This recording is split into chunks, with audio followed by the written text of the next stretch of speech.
Good afternoon, everyone, and welcome to another episode of Dress and Drinks. The Costume Society of America thanks you for joining us today in our series, Conversations on Dress. I'm super excited today to invite to Dress and Drinks two speakers, Linda Welters, Professor and Director of Historic Textile and the Costume Collection, and Susan J. Jerome, Collections Manager at the Historic Textile and Costume Collection of the University of Rhode Island.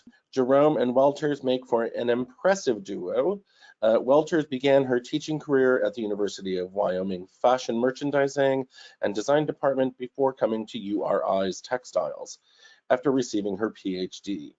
During her tenure at URI, she has served as the editor of CSA's journal Dress and as the editor of the series Textiles That Changed the World by Bloomsbury. Jerome, who received her master's from URI, worked at Mystic Seaport Museum, costuming the 19th century first-person interpreters, and the CT and the Connecticut Quilt Works in textile conservation for many years.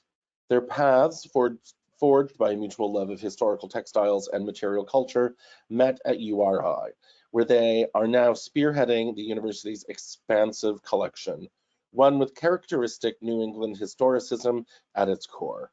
Robust in the clothing of the everyday person, including late 18th and 19th century dress, donated from local families, 20th century styles from fashion houses, and quilts, coverlets, fashion plates, and fabrics. Their latest project looks at quilts that tell stories through video, and their next exhibition is curated by URI graduate students, a facet of the work that they are particularly proud to talk about. And so today, our cocktail of the day is the leap year cocktail, and that recipe will be in the chat for you, as well as the virgin version of that, the ginger beer mocktail. So with that, please welcome Susie and Linda to Dress and Drinks. Hi, how are you? It's good to see you. Hello. Hello. We're going to share our screen here. We're going to share our screen. And thanks for joining us. I'm super excited to have you on the program today. Thank you. To be here. Okay, so welcome to the presentation on the Historic Textile and Costume Collection at the University of Rhode Island. I'm Linda Welters. I'm Susan Jerome.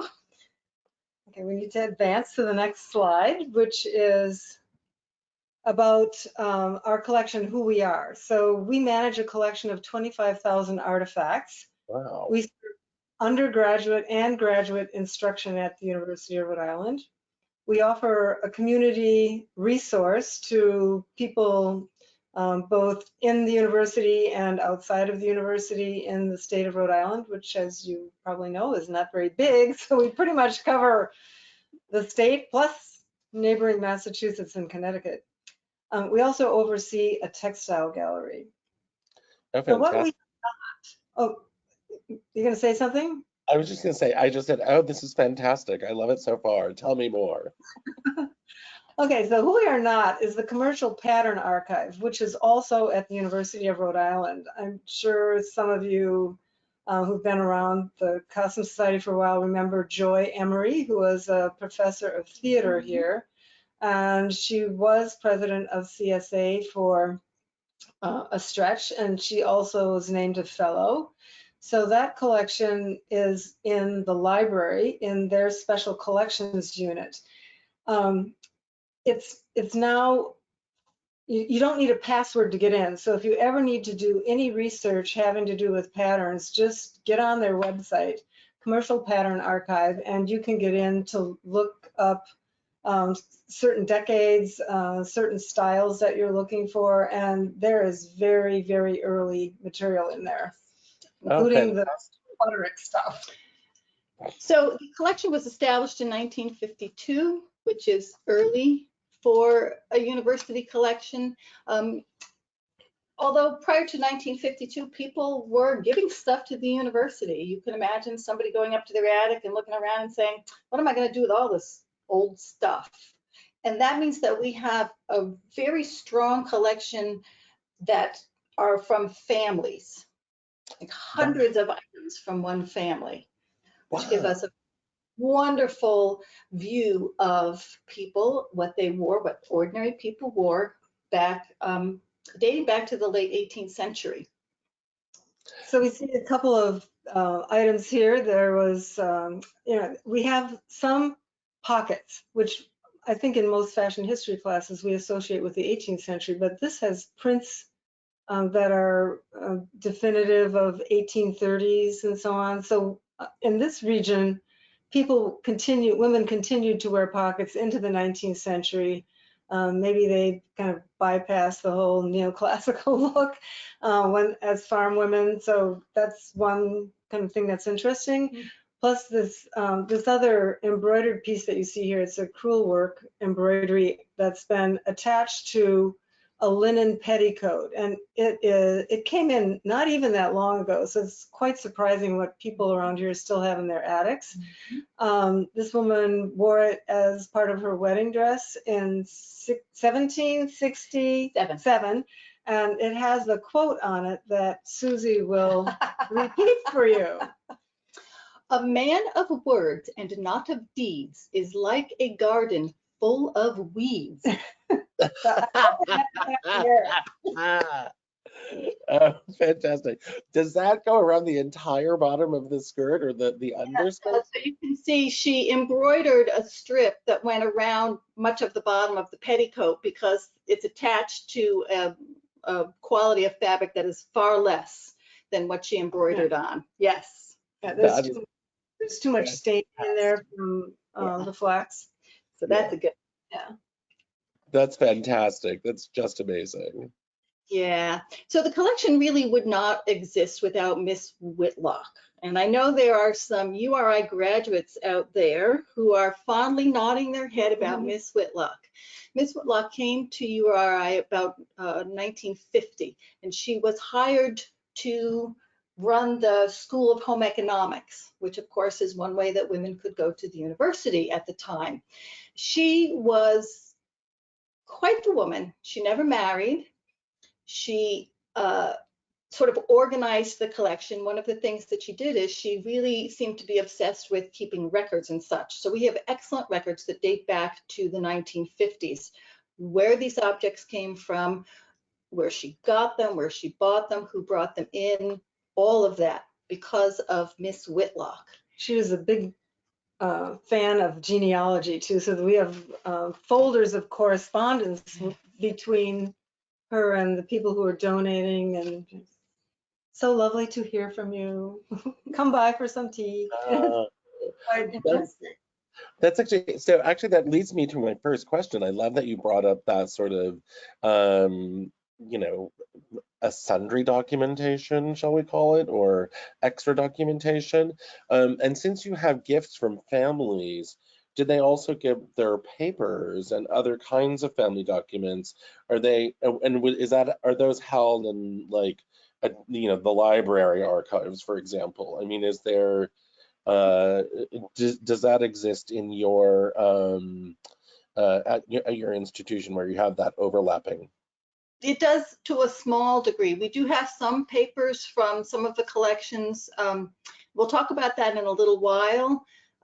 Some of the families gave papers to, say, the Rhode Island Historical Society, that kind of thing, or Brown University or such, and we tended to get the more, girly things like the clothes and the textiles, that kind of thing.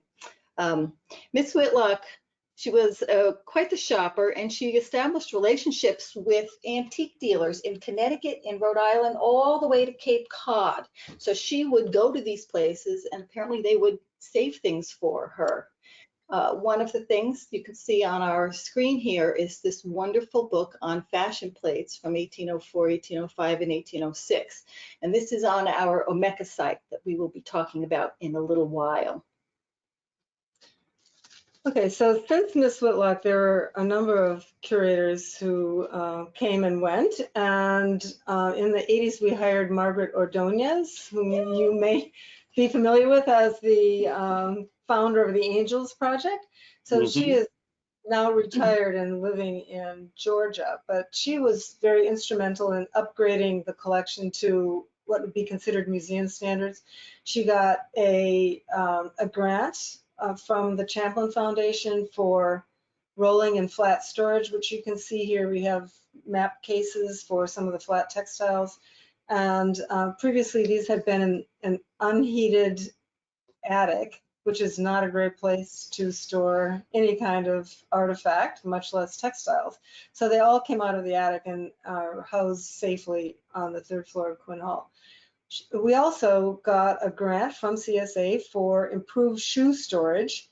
So we have little shoe boxes that are made out of archival materials for our shoes with photographs on the outside. She updated the accessioning system to museum standards, what the American Association of Museum recommends, with the year and the number of the donation within the year, etc. She also developed policies and procedures as a collection, how to handle in case of emergencies, what the accepting of new items into the collection would be, etc. So when Margaret retired, we decided to do more community outreach to get the collection known beyond our small confines here around the university, but also through presentations outside. And we'll talk a little bit more about that later. We have started this Omeka site, which is an online database with our, we're sort of building it as we go along, but you can see the QR code there to get into it. That's a little dinosaur right in the middle. We'll show it several times. I know, I noticed it. I was like, I don't remember the dinosaur in other ones, but that's okay. Something about a dinosaur now. Okay, so as I mentioned, some of the strengths are the older material that you'd only find in maybe a farming community that is quite old. So here, one of the favorite objects of people who've seen the collection are these work trousers from the early 19th century. And they're blue and white stripe cotton, hand woven, and they have patches all over them, 24 patches altogether. 23 of them are the hand woven fabric, and there's only one printed cotton, which speaks to what was going on in textile production in this area in the early 19th century. There was machine spun yarn from places like Slater Mill and a number of other venues. Like every little brook seemed to have a spinning operation. But at the time, a lot of the yarn was, because we didn't have power weaving yet. It took till about the early 19th century to get the weaving. So they put it out to hand weavers. So we think this is an example of that.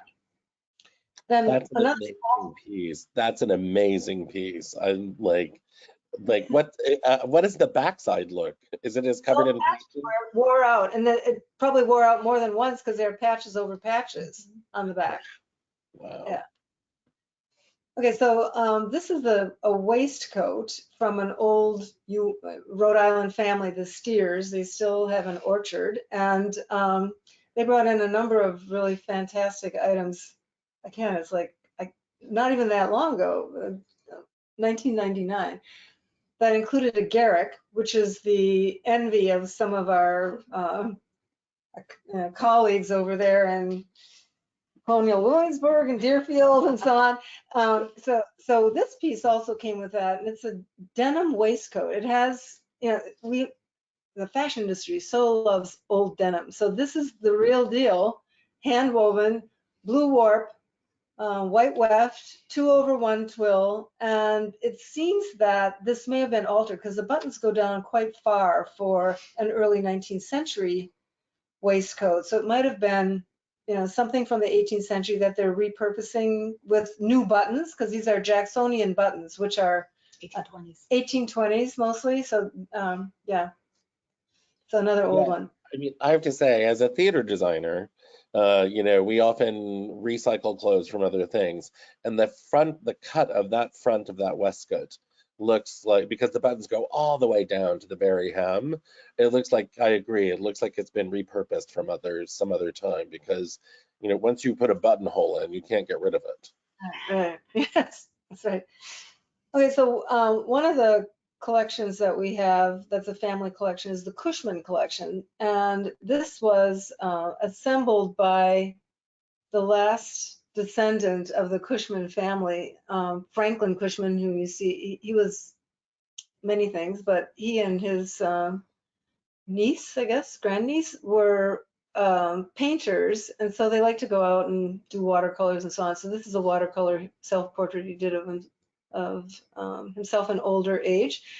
He taught in a high school in Providence, and he taught history, but at one point this woman moved in with him who lived, well, it's a long story, this is because we know all about this family. There were two, one of the daughters married the original builders of this house in Providence, that's like circa 1800, moved to Charleston, South Carolina. She met a Brown University guy, and they moved to South Carolina, where there was still slavery in the early 1830s, 1828, I think. Anyway, she lived there for a number of years, but then the husband died. One of the children died from probably traumatic brain injury from falling out of a crib, and she and the daughter moved back. So Franklin, in the early 1900s, when he was teaching, decided to assemble like textile kits, 2 textile kits filled with all these fabrics that she had in the trunks that she brought back, plus other things that he collected from other family members. So the I'm gonna call it drab colored one from the 1830s, that was told him that it was probably for slave gowns, which lit up the mind of one of our students who went on to do this very elaborate project I'll tell you about in a minute. But there's also homespun, patches of homespun, which I'm very interested in that. So this was from a pocket before 1800, so possibly this family at this point still lived in Connecticut. The husband was in the Revolutionary War, so he was a patriot. And that's maybe why he made homespun. Okay, so on the right we see, well, our screen, yeah, the right is a set of wrappers that are dated around mid-1830s because they have these very large sleeves, and several of the women in the family were pregnant at that time, so these were probably made for their pregnancies. Wow. Okay, so this is the former grad student who got all excited about some quilt tops that were in the collection because they were unfinished and you could still see what was written on the back. She was actually an English PhD student, and so she was seeing dates like 1813. She was finding things in other languages. So this came from Charleston. A relative was in the tax office, so it may have been papers that were saved that they cut up and used for the backs of these little hexagons. But then you also see a picture of a woman from, it's probably 1930s, because Franklin and his family were trying to finish these quilts to use on their own beds. So anyway, the student got very enamored of this whole project, and even after she got her PhD, she kept researching and getting funding to go down to Charleston to see what slave dwellings look like, to research the papers that were in the Rhode Island Historical Society. And she wrote a book called An American Quilt, Unfolding a Story of Family and Slavery, that was published by Pegasus in 2019. It's more, I guess we'd qualify it as historical fiction, because she's using facts, but she goes on and imagines what was going on in the family. That's gorgeous. I mean, seeing the backside of that quilt is really fascinating. The technique of it and how those little octagons or hexagons get put together, and just even that picture, like, that's just wonderful. That's really wonderful. I don't know how many hours she spent studying the backs of those quilts. Anyway, another family collection is the Brownings, who have been in Rhode Island since the 1630s, because they were among the first to settle here for the Petaquamscut Purchase, and the family still lives in the original property. So pretty incredible. And one of our grad students back a long time ago decided to look at a number of their objects that trace the transition from homespun to factory made. And we see on the left 1870s dress that was, she mounted it beautifully. Yeah. She learned very well how to mount a dress. But so that's made out of a beautiful printed cotton with a border design. But then the ancestors there, the two women, Anna and Elizabeth, kept flax fields and wove products out of flax.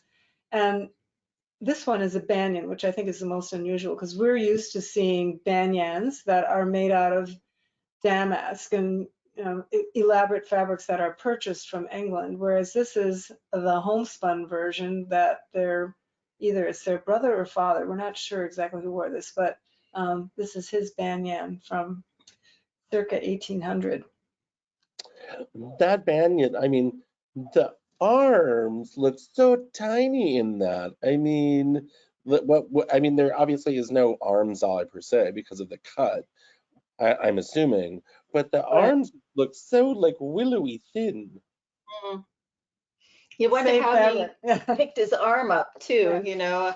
no gusset under there. Maybe that's why we have it today, is he didn't wear it that It was a often. failed You garment. never know. So parent collection, the parents, their genealogy is incredibly complicated, which is great fun.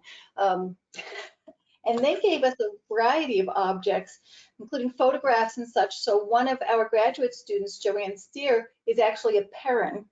So she decided to do her master's thesis on just one of the sub-collections that we have. And so she focused on the mid-19th century bags and purses in the collection. You can see just one of the bags that we have. And then, of course, we have the ability in our conservation lab to do very close-up and detailed photographs. And this is one of my favorites, Mabel. In 2002, I think the Valentine Museum down in Virginia decided that they were going to sort of refocus their museum. And they had received a collection from Mabel's two sons. She was quite the collector of laces and embroideries, and she was very much known as an expert, particularly on laces early in the 20th century. She had given them thousands of pieces, and they wanted to deaccession them. So Margaret, I think, sidled up to, I think it was Colleen Callahan, and said, oh, we know where those can go. And so the Bainbridge collection came to us. We have laces that date back to 1600, all the way up to the 20th century. Many of them mounted, as you can see here, all around the world. Just a phenomenal collection. And all because of Mabel. She's a favorite of mine. Well, if you were bright and educated, there were not a lot of things that were open to you in this early period of the 20th century. So she became a specialist on lace. Yes, yes, very much so. Another strength of the collection is quilts. This was already a strength in the 80s, but there were a number of us who were interested in quilts around 1990, and we heard that the University of Nebraska had done a quilt project and spearheaded it. So we thought, Rhode Island, very small, we can do a project, won't be that, be a quick kind of thing and it's done. So we got them funding to start this documentation project, where we went around the state to all the fabulous libraries that we have here, and we held these documentation days, not knowing what would happen. It was before social media, so we used to put posters up in area stores and actually write newspaper articles about it and so on. So surprisingly, like we did over 80 quilts on the first day, including some 18th century quilts, which was just amazing. And also a lot of French Canadian quilts, because many French Canadians moved here to work in the textile mills in the mid to late 19th century and into the early 20th century. So we had quite a lot of material over the years, because we ended up documenting for years and years. We put up at least five exhibitions, including one in Montreal and one in another area of Quebec. And we wrote a book that was edited by Margaret and myself. We decided to hone in on the technology aspect, since Rhode Island is the birthplace of the Industrial Revolution with Slater Mill. So we called it Down by the Old Mill Stream, Quilts in Rhode Island. Kent State University Press, our press for CSA, published it thanks to Jean Drusida's intervention, I think. Anyway, it sold out very quickly, and it's hard to find now. So people want us to republish it. That's right. Anyway. I was going to say, maybe you should check into republishing. Oh. Oh, yeah. Okay. We have a few other projects ahead of that one, I think. Anyway. But I love the quilt that you have up here, the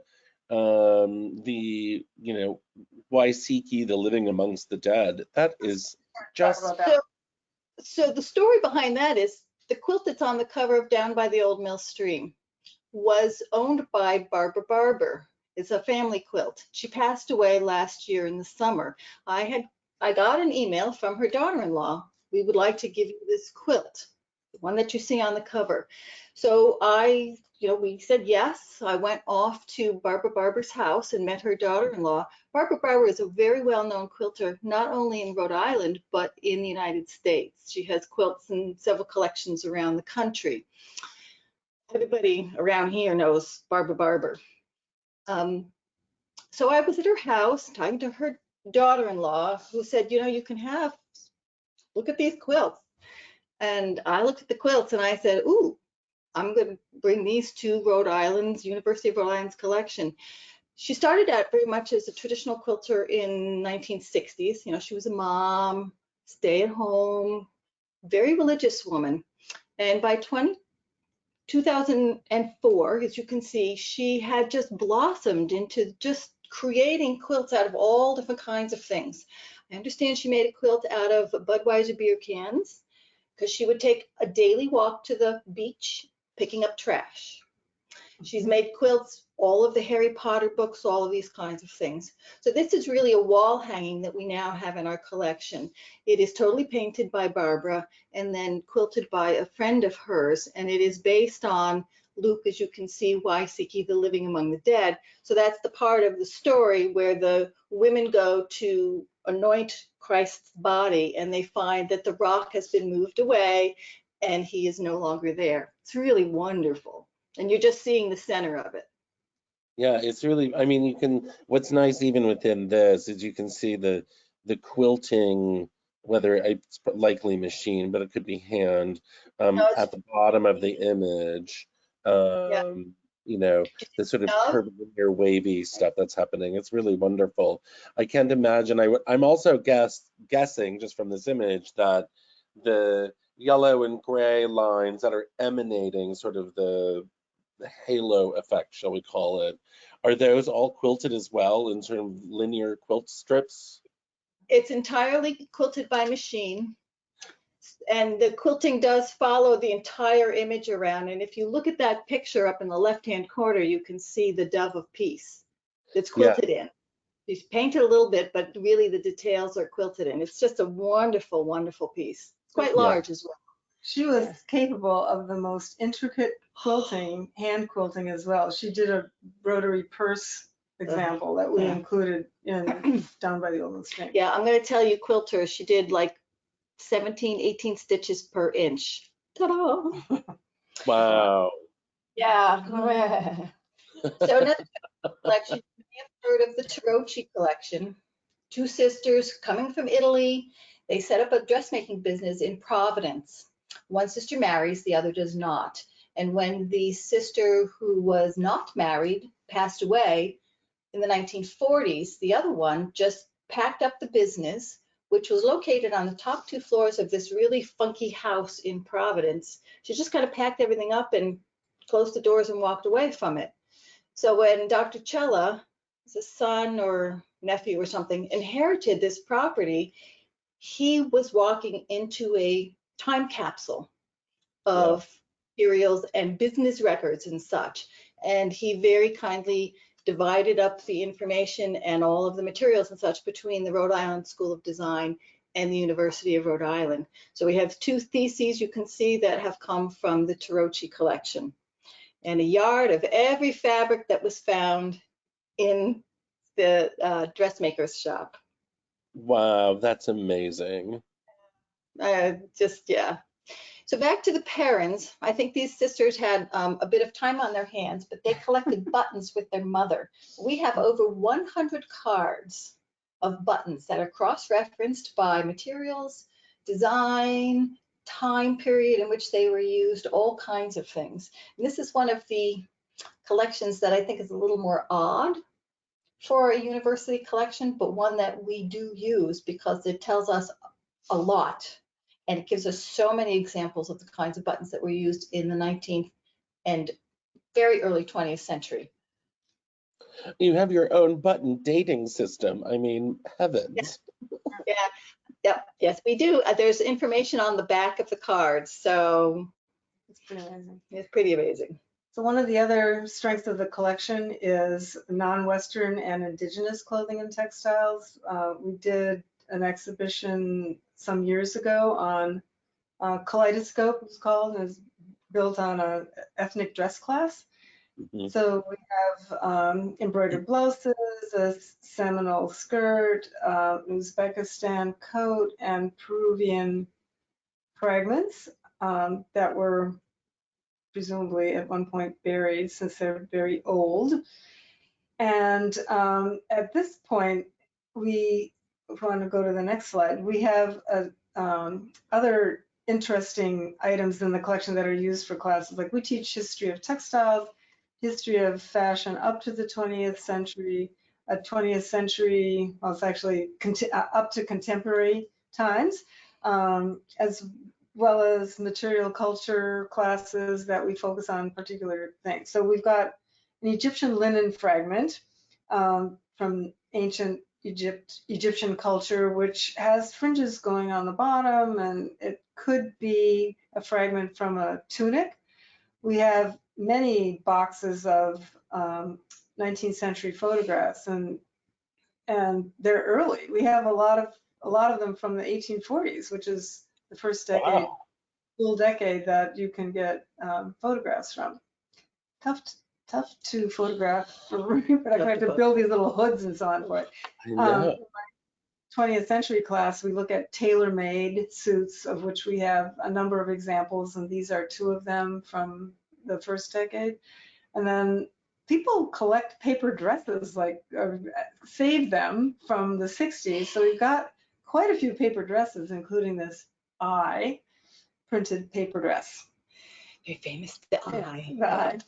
So Those we do are amazing. Those tailored suits are absolutely gorgeous.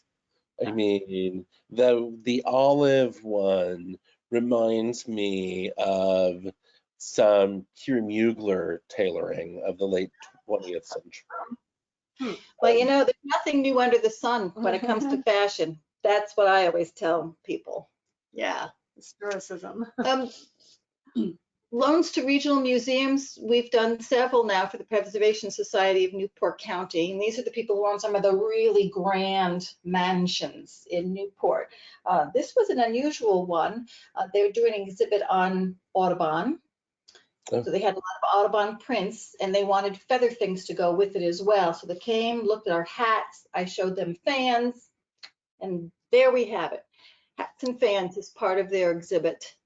And they get to paint the color of the walls of their exhibits spaces every time they have an exhibit. So they had pink, and I was able to find a nice pink fabric for the fan mounts. Yeah, those are gorgeous. That turquoise long feathered. Oh yeah, probably lyrebird feathers. It's Well, that's gorgeous. a whole other issue. The use of feathers. Local museums, there's a wonderful museum, the Gilbert Stuart Birthplace and Museum in Saunderstown, that had a great little exhibit on woven coverlets and such. We've got plenty of those. And they're currently working on an exhibit that's featuring samplers from South County, Rhode Island. As you can see, this one actually identifies South Kingston, which is quite rare to have a coverlet or a sampler that identifies the town in which it was made. So we're going to be loaning them some samplers. Other places, heritage museums and gardens in Sandwich, they had a great exhibit called Creating Cape Cod. We loaned them a few things, including this fabulous bathing suit. And That's if you a look, great bathing suit. those are little dancing devils and angels dressed in barrels that dance across the bathing suit. It's just wonderful.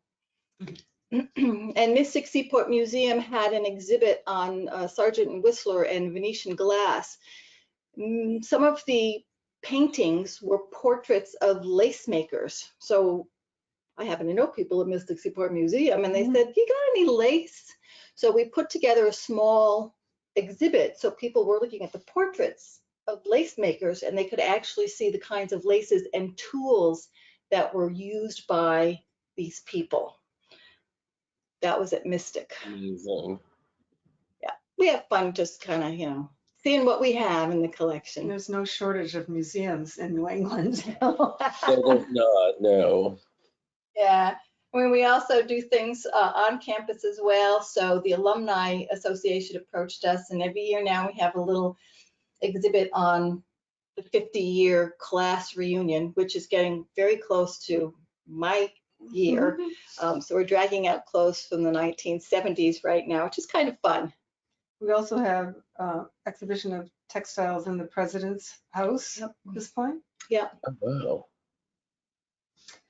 And we give many presentations, both on campus, but also at professional meetings and in the community to groups who are requesting a presentation on a certain topic, especially on quilts, since we have the reputation for quilts here because of the Rhode Island Quilt Documentation Project. Last fall, we spoke to the Ninigret quilters, and then on a Saturday, they came up to view our quilt collection. And we got a, let's see, no, HSG, every quilt illustrated. We got a little grant from the Humanities Center here on campus for a project called Every Quilt Tells a Story, and we selected 8 quilts, including the one that we see here. And we wrote speeches, I guess, about them. We're still, that project is still not quite finished. And we've also spoken about the Cushman swatch books, 20th century designer labels. We spoke to CSA at the meeting in Salt Lake City. Yeah. And there's more, it's hard to remember. We figure we do 12 to 15 talks per year. Yeah, something Wow, like that's that. amazing. That's amazing. That crazy quilt is awesome. I love it. Yeah, it's about it's got ribbons that are date from 1884, and it actually has a flip side, which is not quite as fancy, but it is a double-sided crazy quilt. Comes from Norwich, Connecticut. Okay, so We are right here. yeah, the gallery. So we have this gallery that was established in 1999 in a space that's on the first floor of our building. So the main entrance, you just look to the right and there's the gallery. It used to be some office space for part-time faculty that had pine paneling on the sheets, and it didn't even go all the way up, just to provide a cubicle for an office. So we weren't destroying any really fabulous space to repurpose it for our gallery. It's a large room that you enter that gallery space and then head off to the right, and there are cases behind, and then make a turn, and then there's a reverse cabinet that is able to have mannequins and so on. And then we have end cases where we can put things that are shallow, along with commentary, posters, and introductions to the exhibition. Nice. So the one that's up right now, Susie and Rebecca Kelly put up. Yes, Rebecca's an assistant teaching professor here. And so in honor of the celebration of the 100th year of the College of Business, because our collection is located within the Department of Textiles, Fashion, Merchandising, and Design in the College of Business at the University of Rhode Island.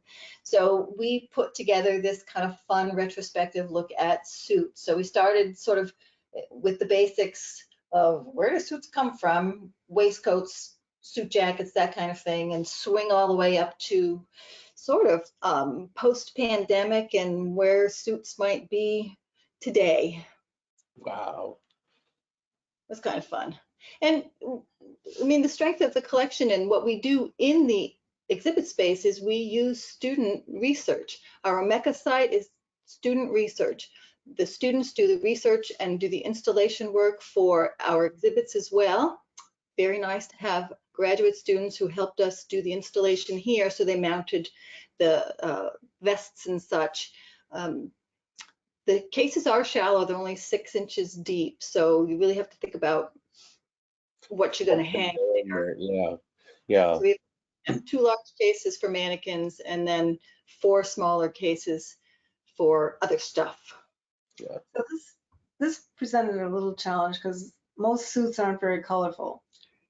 So if we go back to the previous one, we see that add a red tie in order to give a little pop to the textile. Yeah, exactly. And then very interesting is what's going on with suits now, since many people don't wear ties anymore. Women in politics and so on, what do they wear? Nancy Pelosi was very conscious of how she appeared. So these posters are quite good at adding color and commentary and so on. So a lot of people came to see this and expressed interest in how things have changed. Mm-hmm. I gave a tour to the dean of the college and some of the colleagues and such, and I was referring to the fact that men can express their identification through ties. Mm-hmm. And he pointed out, he said, but now we can do it through our socks as well, which is exactly right. Socks and ties can be quite colorful on a man's suit. Okay, so in the past few years, we've been having a two-course sequence or 2-class sequence where I was teaching material culture theory and on a specific subject matter area. Like in this particular one that you're looking at right now, is like what's in a designer's name. We looked at 20th century fashion designers that we have in the collection. Like we're not FIT, but we have some interesting materials here, and the graduate students don't often get a chance to get exposed to this. So we did decade by decade, and students got a couple of weeks after the orientation to material culture, and they also read biographies and autobiographies of designers, so getting a feeling of how a designer thinks. And then they would analyze these objects from the collection. So we have real Chanels, the couture level Chanels, as well as ready-to-wear Chanels, and a number of other ready-to-wear designers like Yves Saint Laurent, Pucci, etc. So students really got into this. And then in the second class, they fabricate how they're going to make this look good with a theme in the collection, in the gallery. So they did a great job on this. So instead of just saying 20th century designers, like what's in a designer's name? A student did this amazing graphic, I think, really great. So took silhouettes of some of the pieces that were in the exhibition and just put them over the 2 colors. And yeah, that's beautiful. It's a great poster. Yeah, so we were able to present at CSA in Salt Lake City last year about this, so some of you may have been in the audience. So we're doing that again right now. In the fall, I taught a class called Fashion East and West because I've been pretty vocal about fashion not happening just in the West. And so I wanted to bring this idea to the students. So we started out with mid-19th century objects, and students looked at dresses, mid-19th century gowns, dressing gown, this frock coat, which happens to have a kind of Asian button on it, And then they did the next session on Chinese objects, of which we have very many in the collection. Then we moved on to Japan, then to Korea, and finally to hybridity, garments that represent hybridity in our collection. So this is a coat that Paul Poiret, these Confucius coats that he put out in the early part of the century, sometimes called cocoon coats, and we have a number of those. So the students really like the hybridity thing. So right now they are working on getting the installation ready for April, and I'm not exactly sure what they're going to end up with, but it'll be really fun to see that. Okay, so the last thing is that we're going to talk about is our website. And it is tough to find money and time, and also anybody at the university interested in helping you out with this. So we, again, got a grant from the humanities group to work on getting this started a few summers ago. And we went around the university. We spent the first week trying to get some help for this, and nothing was quite like we were conceptualizing it. So we went to this place, there's Omeka, which offers a very inexpensive plan for you to host items on a website. So we designed our own website, and we're kind of proud of how it looks because we think it's nice and looks attractive, and it's easy to use and so on, and easy to use for us too because we're not web designers per se. So we've been very clear that we want to incorporate student research. So the students who are in the classes, the fashion history, the textiles and so on, of the graduate students who do material culture theses based on the collection, we've started with them and their work, and we have now over 400. Oh, we have 450, over 450. And items. we're still plugging in. Yep. So do visit our collection. All we need is that little QR code there. Yeah. That's fantastic. 450 out of 25,000. You're almost done. We have ways to go. It's job security, you know. Okay, thank you so much. This has been fantastic to give an overview of the extensive collection that you have. It's really exciting to see the breadth of things and the uniqueness that you have. There are a few questions. So first of all, let's see. There are two questions regarding the swimsuit. One, do you know what the fiber content of the bathing suit is in the Cape Cod exhibit? I'm pretty sure it's cotton. It's a cotton suit. Okay. Is it cut in a way that it stretches, or is it not very stretchy? It's not very stretchy. It's late 40s, I would think. You know, at a time when bathing suits were cut differently. Yeah. You know, not meant to hug the body and not meant to perhaps be so comfortable when you swim or walk around. Yeah, exactly. Okay, cool. Is it built onto an understructure? I mean, that's what it sort of looks like it was. The top does have a bra understructure, and I have to say that the museum did a lovely job in presenting it. So they had a form built for it and then presented it in front of this great diorama, this great picture scene. So it really kind of popped out. That's so you're seeing it as it was displayed at the Heritage Museum and Gardens. Oh, thank you. That's wonderful. And then what is the date of the swimsuit? This was said by someone, and it reminds me of a sheared swimsuit I wore in the late 50s, early 60s. Yeah, it's earlier than that. I would say it's 1950, give or take a few years on either side. One more question that's just come in. Do you use the collection in the non-fashion history related courses? If yes, how have the students responded to those courses? And can you share a cool example? Well, Susan Hannell uses the collection for her as an inspiration for what was it this semester?